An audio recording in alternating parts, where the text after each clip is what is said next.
Agra progressive teachers association के तत्वाधान में आज शिक्षक रत्न अवार्ड 2025 का आयोजन किया गया, जो कि होटल भावना क्लार्क में किया गया, जिसमें मुख्य रूप से अगर देखा जाए तो अनिल राजवानी जी, तो वहीं CFMD के MD डॉक्टर साहब हमारे साथ हैं। डॉक्टर साहब, क्या कुछ कहना चाहेंगे जिस तरह से आपने यह कार्यक्रम आयोजित किया है?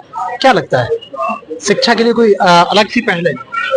शिक्षा का हमारे समाज में, हमारे देश में बहुत महत्व है और उसको उजागर करने के लिए, उसको और पुष्टि करने के लिए आज यहाँ पर शिक्षा रत्न अवार्ड मैनेज किया गया है। क्योंकि जिस देश में शिक्षकों का सम्मान होगा वो देश निश्चित रूप से एक सही रास्ते पे जाएगा और जो युवा हैं वो सही दिशा पाएंगे। बहुत अच्छा प्रयास है आपटा का। और जिस तरह से सरकार के रूल एंड रेगुलेशन है उसके अकॉर्डिंग क्या लगता है कि शिक्षा कहीं ना कहीं पुरानी जो पद्धति थी उससे अलग स्थिति में जाकर के अच्छे परसेंटेज लाने के बाद भी बच्चे और सुसाइड जैसी प्रक्रिया कर रहे हैं, तो क्या लगता है कि शिक्षा कहाँ लेके जा रही है हमारे देश में? देखिए, अभी जो NEP में जो चेंजेस किए गए हैं वो बहुत ही सार्थक हैं और बच्चों को रोजगार से जोड़ने वाले हैं।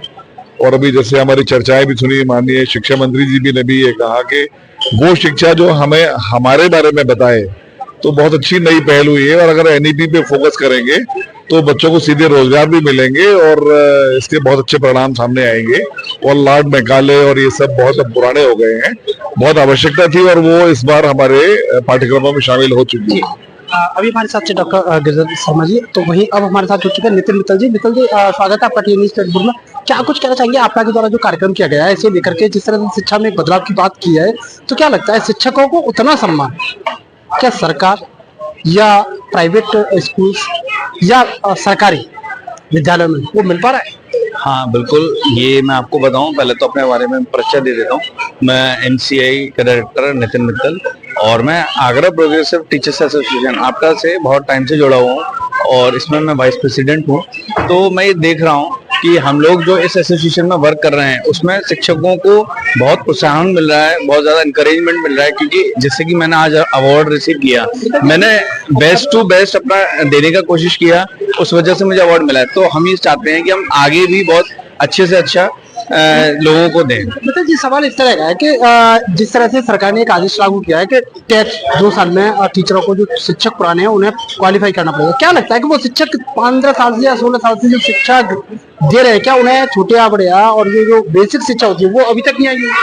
नहीं मिलेगी। कभी कभी कोई चीज होती है जिसमें टाइम लग जाता है, उसकी अपनी अलग अलग पॉलिसी हैं, गवर्नमेंट की पॉलिसीज हैं, तो वो जरूर कभी ना कभी सामने आएंगी और उन लोगों को भी सबको आगे मौका मिलेगा। लेकिन ऐसा नहीं है कि अगर वो मौका नहीं मिला तो हमारे पास में और मौके नहीं है। अगर कोई शिक्षक चाहता है कुछ अच्छा करना है, सरकार जिस तरह से कह रही है टेट, सुपर टेट और ऐसे कई बच्चे बाहर है, तो क्या लगता है कि उसका जो मानक है उसे क्रॉस करने के बाद भी उसे शिक्षा के लिए कहीं ना कहीं भटकना पड़ता है शिक्षक बनने के लिए? तो वही हमारे साथ मनोज जी हमारे साथ है। मनोज जी, स्वागत है आपका टीवी न्यूज़। सबसे पहले चाहूंगा आप हमारे दर्शकों को। मेरा नाम मनोज बघेल है और मैं अड्डा 247 आगरा भगवान टॉकीज को रन करता हूं, जिसमें हम लोग कॉम्पिटिटिव एग्जाम्स की तैयारी कराते हैं, जैसे बैंक, रेलवे, SSC, पुलिस, ये सारी चीजों की तैयारी कराते हैं।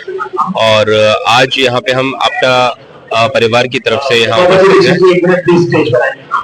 आपका परिवार की तरफ से उपस्थित है। यहाँ पे 21 शिक्षकों को सम्मान दिया गया है आपका की तरफ से, जिन्होंने अपने अपने क्षेत्रों में बहुत अच्छा कार्य किया है। तो क्या कुछ कहना चाहेंगे शिक्षा और शिक्षकों को लेकर के, जिस तरह से आज का तालमेल है पुरानी पद्धति को लेकर के आपकी बात की जाए तो कहीं ना कहीं बदलाव बहुत बड़ा है, लेकिन आज की जो सबसे बड़ी समस्या आ रही है वो पेरेंट्स को ही मोटिवेट किया जाता है, पेरेंट्स को ही किया जाता है। तो क्या लगता है इसका परिणाम इस जैसे कार्यक्रम करने से परिणाम क्या? नो डाउट, जब भी सम्मान होता है, सम्मान होने पर शिक्षकों को मोटिवेशन तो मिलता ही है, जिससे कि वो अगली बार कोशिश करें कि नेक्स्ट टाइम वो आकर के और बड़ा कार्यक्रम करें और उसमें आकर के वो मोटिवेट हो और समाज के लिए भी अच्छा काम करे, बच्चों के लिए भी अच्छा काम करे और शिक्षा के साथ साथ बच्चों को मोरल वैल्यूज दे, जिसकी समाज में लोगों को जरूरत होती है। जी, थैंक यू। कार्यक्रम को लेकर के क्या कहना चाहिए शिक्षकों के लिए? आपटा ने आज एक कार्यक्रम रखा है जिसमें जिन शिक्षकों ने कोई मुकाम हासिल किया है उनको पुरस्कृत किया गया है, सम्मानित किया गया है।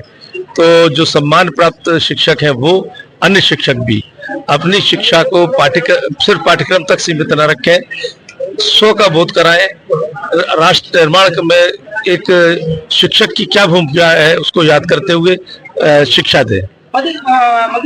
शिक्षा क्या है, शिक्षाकार क्या है? शिक्षा क्या है ये तो बड़ा विशद शब्द है और बड़ा डिबेट का विषय है, लेकिन 2 शब्दों में बताऊं, विवेकानंद जी ने कहा है कि शिक्षा वो जो नैतिकता दे, शिक्षा वो जो तकनीक से और ज्ञान विज्ञान से अवगत कराए, शिक्षा वो जो स्वावलंबी बनाए। मैं डॉक्टर सुनील उपाध्याय, आपका संस्थापक और संयोजक।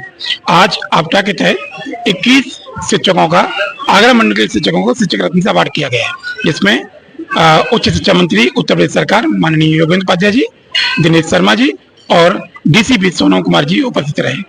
हमारी टीम ने पिछले 15 दिन से 10 सदस्यीय टीम ने अलग फील्ड में शिक्षकों का चयन किया है। ये चयन उनके पिछले कार्य के आधार पर, उनकी परफॉर्मेंस के आधार पर और समाज में उनके योगदान के आधार पर किया गया है। कितने शिक्षकों को सम्मानित 21 शिक्षकों का, आगरा मंडल के 21 शिक्षकों का शिक्षक रत्न से सम्मानित किया गया है। शिक्षक को देश का दर्पण कहा जाता है, तो क्या लगता है कि शिक्षा का स्तर वर्तमान में कैसा चल रहा है? देखिए, शिक्षक आज भी देश का दर्पण है, शिक्षक आज भी भविष्य निर्माता है और शिक्षक आज भी वही काम कर रहा है जो पहले चला रहा था।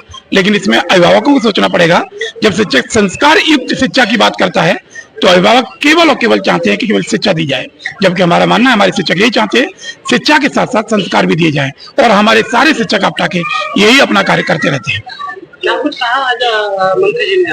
मंत्री जी ने, चूंकि शिक्षा के उच्च हायर एजुकेशन मिनिस्टर हैं, हम लोगों को मार्गदर्शन भी दिया और हम लोगों को ये भी कहा कि हम जब अपने क्लास में पहुंचे तो अपने विद्यार्थियों को ये बताएं कि जितना महत्वपूर्ण किताबी ज्ञान है उतना महत्वपूर्ण हमारी जिंदगी में प्रैक्टिकल आध्यात्मिक ज्ञान भी है।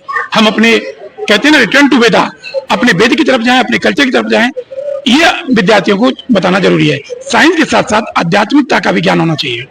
जी, जिस तरह से देखा जा रहा है कि पहले 60 नंबर क्रॉस करने के लिए भी बच्चे को बहुत मेहनत करनी पड़ती थी, आज 99 और 100% बदलते समय में आत्महत्याओं का जो दौर है वो ज्यादा बढ़ रहा है। आत्महत्याएं क्या लेके जा रही है, कहाँ लेके जा रही है? शिक्षा कहीं नहीं ले जा रही, शिक्षा विकास की तरफ ले जा रही है, शिक्षा संपूर्ण विकास की तरफ ले जा रही है, विद्यार्थी के भविष्य की तरफ ले जा रही है, विद्यार्थी को संस्कार दे रही है। लेकिन आधुनिक समय में जिस तरह से साइंस का मिसयूज हो रहा है, मोबाइल, लैपटॉप जहाँ पेरेंट्स अभिभावक दे रहे हैं वो शिक्षा के लिए बहुत बेहतर हैं, लेकिन जब बच्चे उन्हें मिसयूज कर रहे हैं, उन पर टाइम बर्बाद कर रहे हैं, तो वो डिप्रेशन में जा रहे हैं और इसका आरोप शिक्षा पे लगाया जा रहा है, जबकि ऐसा कुछ भी नहीं है।